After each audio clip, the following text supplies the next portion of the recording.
Hello, my name is Andrea Michelson. I did my internship at Mana Resources.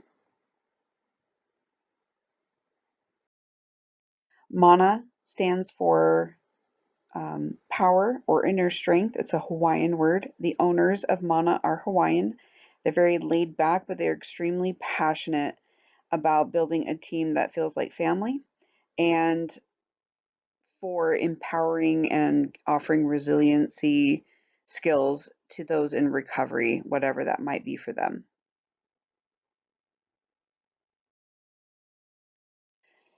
I was linked up with Mana, honestly, through a classmate in the helping relationship. Sister Justin helped put me in touch with her, and we talked about it. It is also listed as one of the past internships done on BYUI's information.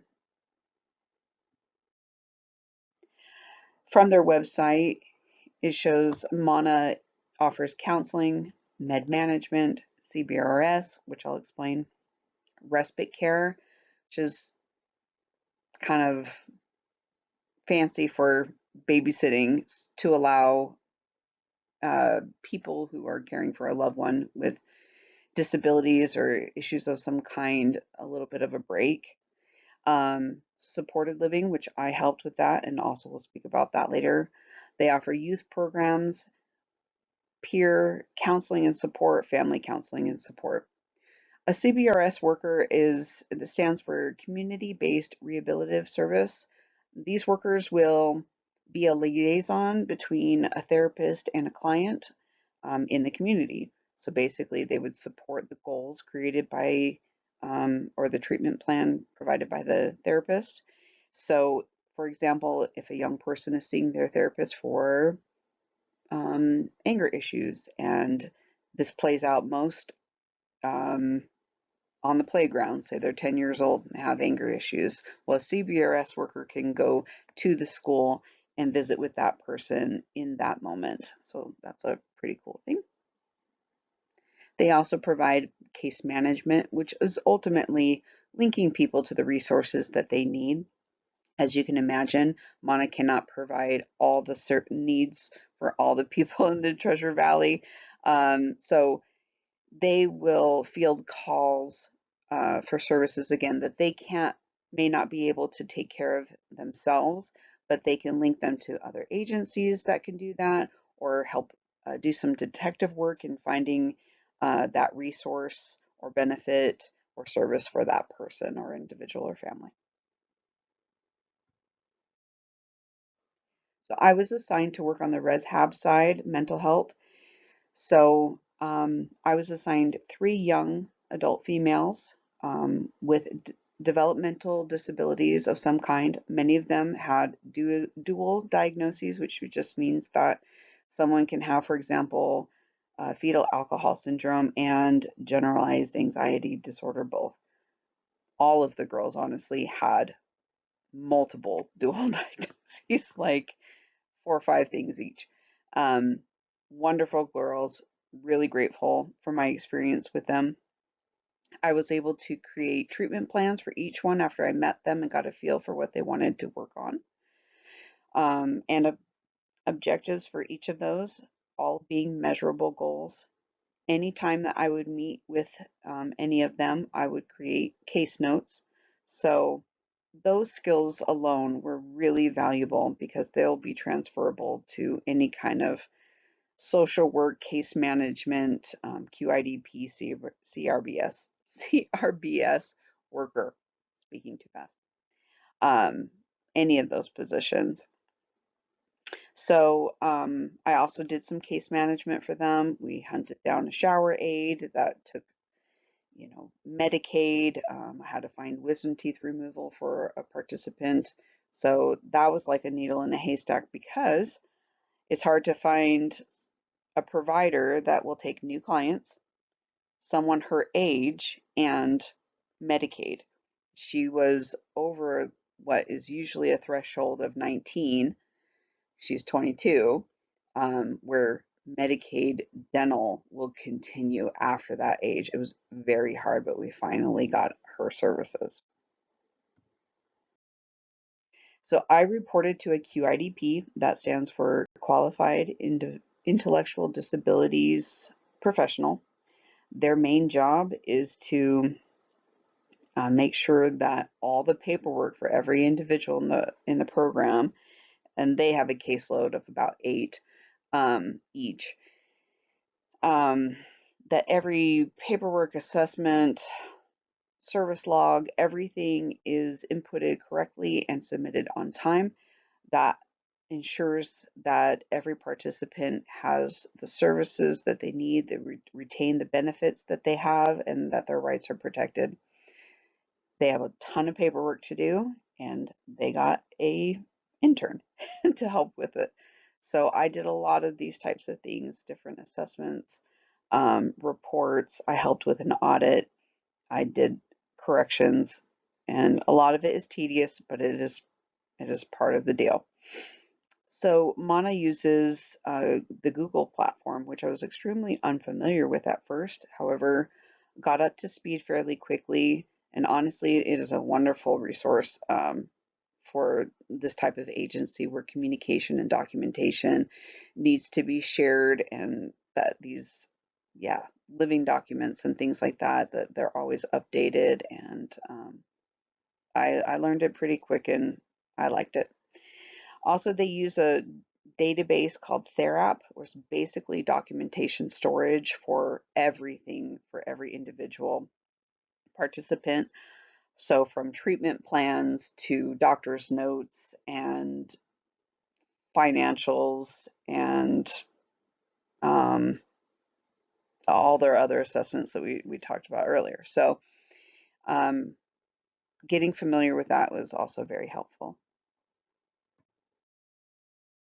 During my internship, I was given an assignment to create a PowerPoint training for new and oncoming staff, and as well as current staff for seizures, and doing really well on that. They were really pleased with that, which made me feel good, but it earned me 2 more PowerPoint presentations. So I got a lot of experience with that.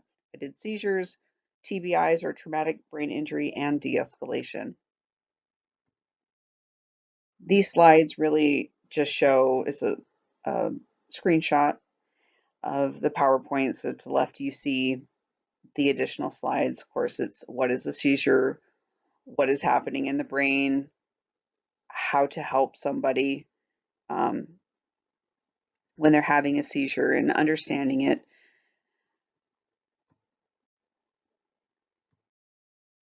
Same with TBIs. What is it? How to help somebody. Um, and the same with de-escalation. I learned to also embed videos, which is really helpful. So I got better at this skill. And it's nice being part of something or creating something that's going to stay with Mana much longer than I will. And so, yeah, it was nice to be able to create things and to be able to contribute in this way. Other ways I contributed to Mana is emotional support with the participants.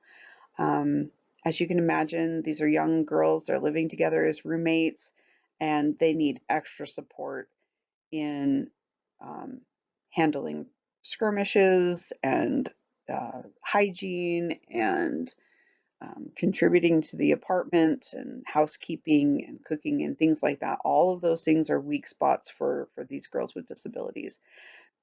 So supporting them, helping them, teaching them, mediating. I was able to help one girl attend a doctor's appointment and do lab work for that, which she had been putting off for some time. And it was a very sweet experience to be able to go meet her there and literally hold her hand while she got this done. And I was able to say how brave she is and how I was of her, and that she's doing something good for her health, that her blood tells a story about her health that her doctor needs to see, and that so that he could help her in all the right ways and help her feel good about this and doing something that was very difficult for her. And so that was a very rewarding experience. Other ways that I benefited from interning at Mana is shown here in this word map. I really wanted the internship to clarify for me, if possible, my post-graduation plans. I really wanted to know if I could find something enjoyable, fulfilling at the bachelor level. A lot of the jobs I saw were CBRS, QIDPs, case management, things like that. And it did help me because I really realized that I think there's a lot of nobility in helping people with disabilities have independence and protect their rights and advocate for them and help them with daily tasks. But I ultimately realized in interacting with them that this isn't really the population that I would want to serve. That was really valuable to me, that I want to help couples and families in their systems and subsystems and strengthen them. And so, by virtue of the limitations that these individuals that I've been working with have, they will never quite progress in ways that neurotypical people with just different sets of challenges would have. And so, I realized that I want to serve a different population. So, while it's been very enjoyable, and I probably will accept the position that I was offered, which is why I wrote employment here. Um, that for a time I'd like to do this, but I do believe I will continue on to get a marriage and family therapy license. So I will be starting a master's program probably next year. So the internship in that sense really did help me um, gain clarity on what I want to do. I really enjoyed being part of a team, which is why I'm going to accept the position because I really don't want to cut that experience short, even though the internship is coming to an end. So we were asked what in the coursework um, was there at BYUI that was applicable or manifested in the work in the internship.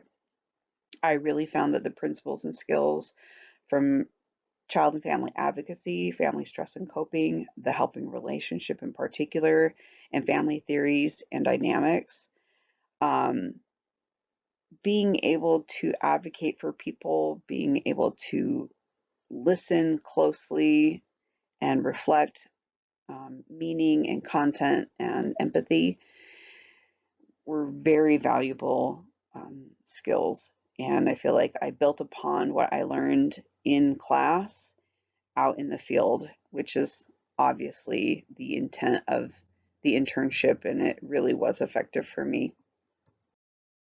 I 100% would recommend interning with Mana. They took on more than they could really handle well this term, and they know it. Um, so I would reach out early because I think spots would be more limited in the future. Amy is awesome. She's a very busy person. And so, again, I would reach out to her way early on in your planning. She will interview you. And when she is working with you, she wasn't my direct supervisor, but she is the contact for them. She's very caring about your experience and what getting out of it what you want. Um, and so, yeah, a great experience. Highly recommend.